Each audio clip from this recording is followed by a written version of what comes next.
மன்னிச்சிருப்பா. நீ குழந்தையா இருக்கும்போது உன்னை நான் ஆசிரமத்துல விட்டுருக்க கூடாது. நீ யாரும் இல்லாத அனாதைன்னு உன்னை யாரும் அவமானப்படுத்திட கூடாதுன்னு தான் அன்னைக்கு இருந்த சூழ்நிலையில அப்படி நான் நடந்துகிட்டேன். அத நினைச்சுதான் நான் தினம் தினம் வேதனைப்பட்டுக்கிட்டு இருக்கேன். 5 வயசுல நீ தொலைஞ்சு போனதும் நான் துடிச்சு போயிட்டேன். அப்ப தொலைச்ச உன்னை கண்டுபிடிக்கிறதுக்கு இத்தனை வருஷம் ஆயிருக்கு. தயவு செஞ்சு என்ன மன்னிச்சிருப்பா.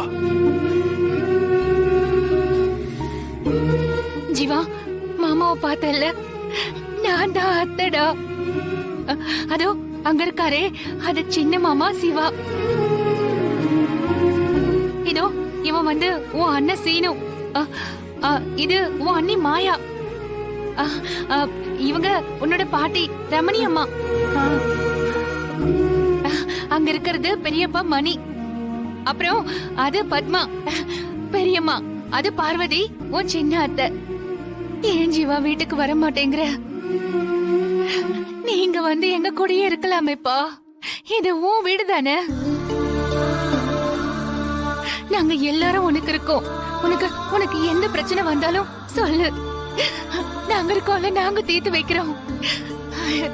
நீ இந்த வீட்டுக்கு வந்துட்டா இந்த வீட்டுல இருக்கிற குறையெல்லாம் போயிடும்னு ஜோசியர் சொன்னாருப்பா. அம்மாவுக்கு செய்ய வேண்டிய பரிகார பூஜை எல்லாம் நாங்க செஞ்சுட்டோம். அவங்க ஆத்மாவை குளிர வச்சுட்டோம். இனி நீங்க வர வேண்டியது மட்டும்தான் பாக்கி. பேசி பேசியே அவனை இங்கே டேரா போட வச்சிருவாங்க போல இருக்கு. ஜீவா, நீ நீ எங்க இருக்க? யார் கூட இருக்க? ஏன்பா உனக்கு கல்யாணம் ஆயிடுச்சாப்பா? உன் மனைவி யாரு? என்ன வேலை பாக்குற? நிறைய பேரோட ஜீவா இங்க வந்திருக்கான். நம்ம நிதானமா அவரை இந்த வீட்டுக்கு வந்ததுக்கு அப்புறம் பேசி எல்லா விஷயத்தையும் கேட்டு தெரிஞ்சுக்கலாம்.